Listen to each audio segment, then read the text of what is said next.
إلى الشأن الدبلوماسي الآن، لا يزال نظام المخزن المغربي يقذف سمومه نحو الجزائر عبر حملات استفزازية سواء في هيئة الأمم المتحدة أو مناورات لإجهاض مساعي تسوية الأزمة الليبية سياسيا. التقرير لأحمد بدني. عاد المغرب للتحامل مجددا على الجزائر من بوابة هيئة الأمم المتحدة في خطوة لتشويه صورة الدبلوماسية الجزائرية وتصوير دعمها للقضية الصحراوية كتدخل في الشأن الداخلي المغربي، رغم أن المجتمع الدولي يصنف الصحراء الغربية كآخر قضية تصفية استعمار في القارة الإفريقية.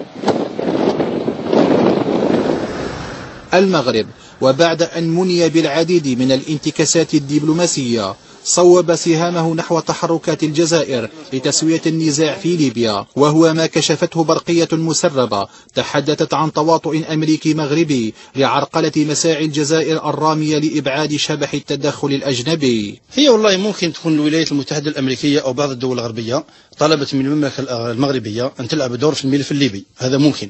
أما أن نقول أن الولايات المتحدة الأمريكية متواطئة مع المغرب فلا أعتقد أنه لا ينبغي أن ننساق وراء كل هذه التسريبات.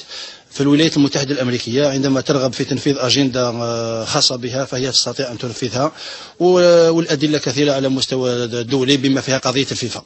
الآن ممكن المملكة المغربية تكون قد ترجت لواشنطن من أجل تمكينها من لعب هذا الدور، وربما هذا هو الصحيح، لأن المملكة المغربية أصبحت إفريقيا منعزلة تماما.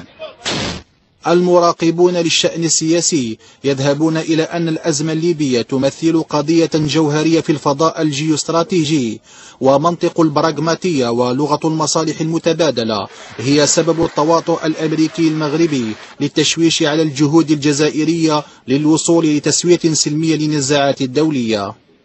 المهم هو أن في اعتقادي أن سياسة الأمريكان ليست فيها مفاجأة. الأمريكان ببراغماتيهم ومصالحهم لا صديق لهم ولا حبيب، هو ما يهمهم المصالح، وترى ما حدث من تجسس على فرنسا وعلى دول أخرى. المهم بالنسبة لنا نحن العرب هو ظهور هذه الدول الخادمة والخدومة التي في النهاية تقدم الخدمة من أجل تدمير أو إعاقة بلد عربي آخر. لا نعرف ماذا تجنيه المغرب سوى إضاعة الجزائر، وإضاعة الجزائر لا نرى فيه أصلا مصلحة للمغرب من ناحية النهايات الاستراتيجية. حلحلة الأزمات الدولية عن طريق الحلول السلمية بعيدا عن التدخل العسكري يبقى من أهم مبادئ الدبلوماسية الجزائرية رغم مناورات الجيران قبل الأعداء.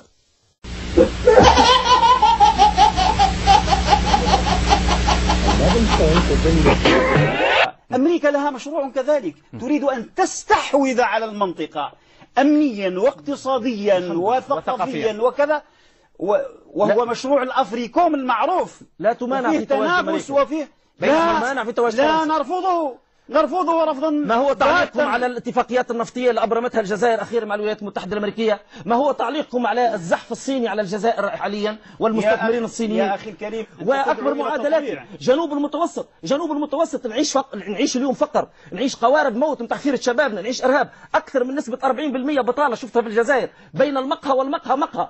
واللي عطل اتحاد المغرب العربي هي الجزائر. حلوا مشاكلكم مع المغرب، كانوا بيتصافحوا، حلوا مشاكلكم على المغرب تنحل. كل وين يجي حتى مبادرة جيمس بيكر كتب كتاب على لما راح الوزير الخارجية الأمريكي قال يعني بالشيء اللي شافه في المحاورات، قال قريت وعملت 500,000 محاضرة، قال مستحيل هذا حتى لين تتبدل قيادات في الجزائر.